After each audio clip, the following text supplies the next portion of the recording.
हाँ जी बच्चों, जैसे कि हमने पहली वीडियो में सूर्यकांत त्रिपाठी निराला जी के जीवन परिचय के बारे में पढ़ा है, तो अब हम कविता का सार पढ़ेंगे। कविता का नाम है उत्साह। उत्साह एक आह्वान गीत है।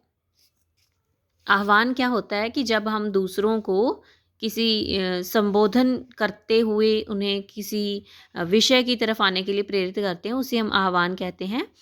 कवि ने इसे बादलों के माध्यम से प्रकट किया है।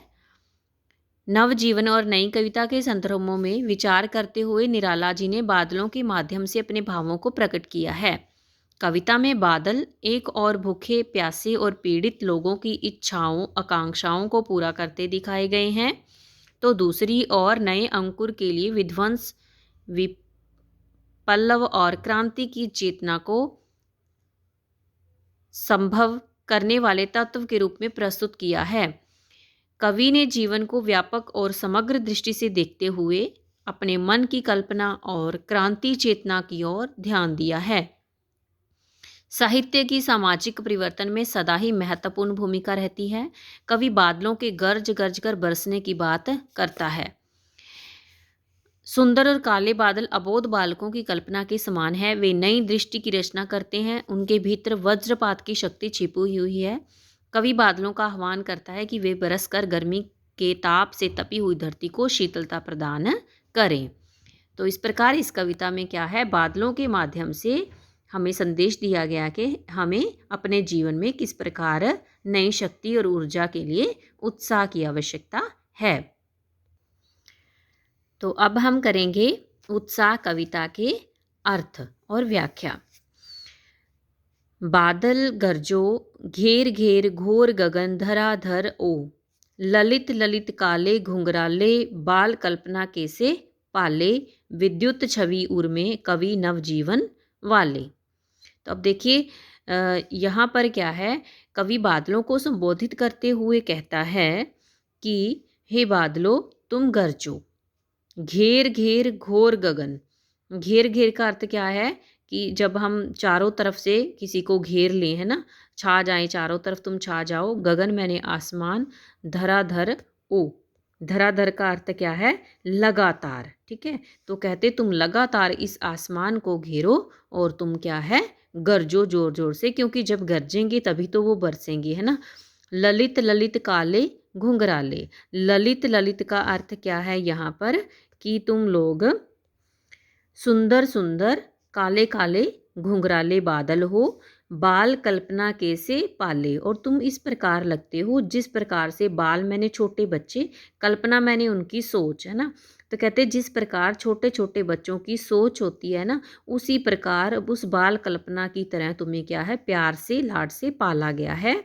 विद्युत छवि उर में कवि नवजीवन वाले। विद्युत मैंने होता है बिजली, छवि मैंने होता है ना किसी का, जैसे हम कह लें किसी का करैक्टर, है ना, और उर मैंने हृदय, और कवि नवजीवन वाले। कहते तुम इस प्रकार, तुम्हारी छवि में क्या है, तुम्हारे हृदय में सुंदर विद्युत छिपी हुई है। हमें पता है ना कि जब बादल आपस में टकराते हैं तो एक आवाज़ भी पैदा होती है जिसको हम गर्जना कहते हैं, और साथ में बिजली भी चमकती है। तो कहते हैं तुम्हारे हृदय में क्या है, बिजली की चमक जो है वो छुपी हुई है, और तुम कवि नवजीवन वाले, तुम कवियों की तरह नवजीवन भर दो। क्योंकि जब बादल बरसेंगे तभी तो देखो चारों तरफ धरती की तपन कम हो जाएगी, और जो पौधे हैं, पेड़ हैं, जीव जंतु हैं, उनको पानी मिलेगा, तो धरती क्या है, नया जीवन प्राप्त कर लेती है वर्षा के बाद। वज्र छिपा नूतन कविता। कहते तुम्हारे हृदय में क्या है, वज्रपात करने की शक्ति भी है, और नूतन का अर्थ क्या होता है, नई। कहते नई कविता की तरह तुम फिर से क्या है, नया जीवन हमारे सबके अंदर भर दो। फिर भर दो बादल गरजो, विकल विकल उन्मन थे उन्मन, विश्व के निदाग के सकल जन। अब कहते कि जो देखो, जो बहुत ज़्यादा गर्मी है उसके कारण क्या हुआ है कि सभी लोग बहुत ही विकल हो गए। विकल का अर्थ क्या होता है, व्याकुल होना। कहते सभी व्याकुल हो चुके हैं और उदास हो चुके हैं। उन्मन का अर्थ क्या है, उदास हो जाना। कि जब बहुत दिनों तक गर्मी पड़ती रही, बादल नहीं बरसे, तो सभी लोग क्या हैं, धरती पर व्याकुल हो उठे हैं पानी के लिए। विश्व के निदान के सकल जन। कहते तुम क्या हो, अब इस तपती हुई तेज गर्मी के कारण जो लोग बहुत ज़्यादा उदास हैं, उनका एक तुम ही निदान कर सकते हो। उनकी आशाएं तुम्हारे ऊपर ही टिकी हुई हैं। आए अज्ञात दिशा से अनंत के घन।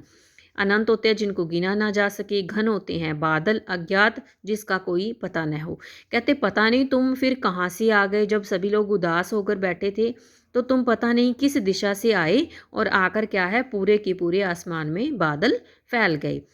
तपत धरा जल से फिर शीतल कर दो बादल गरजो। कहते इस तपती हुई, धरा का अर्थ है धरती, इस धरती को फिर से क्या है, जल से भर दो, मतलब इसको ठंडा कर दो बरस कर, और शीतल का अर्थ होता है ठंडा, है ना, फिर से ठंडा कर दो बादल गरजो। बादलों को फिर से एक बार संबोधित करते हुए कवि कहता है कि हे बादलों तुम गरजो और बरस कर हमारी इस धरती की तपन को कम कर दो। और साथ ही साथ उसने, कवि ने हमें ये बादलों के माध्यम से एक संदेश ये भी दिया है कि हमें किस प्रकार जो है दूसरों के कष्टों को दूर करने का प्रयास करना चाहिए। तो इस प्रकार ये जो पहली कविता थी उत्साह, जिसका शीर्षक है, वो हमने पढ़ी और समझी है। तो इसको आपने अच्छे तरीके से समझना है। इसके जो प्रश्न उत्तर हैं उनका मैं आपको PDF बना के भेज दूंगी। आपने उनको अपनी उत्तर पुस्तिका में लिखना है। और जो दूसरी कविता है कवि सूर्यकांत त्रिपाठी निराला की, उसको हम अगली वीडियो में पढ़ेंगे। तो मिलते हैं अगली कक्षा में, तब तक के लिए खुश रहें।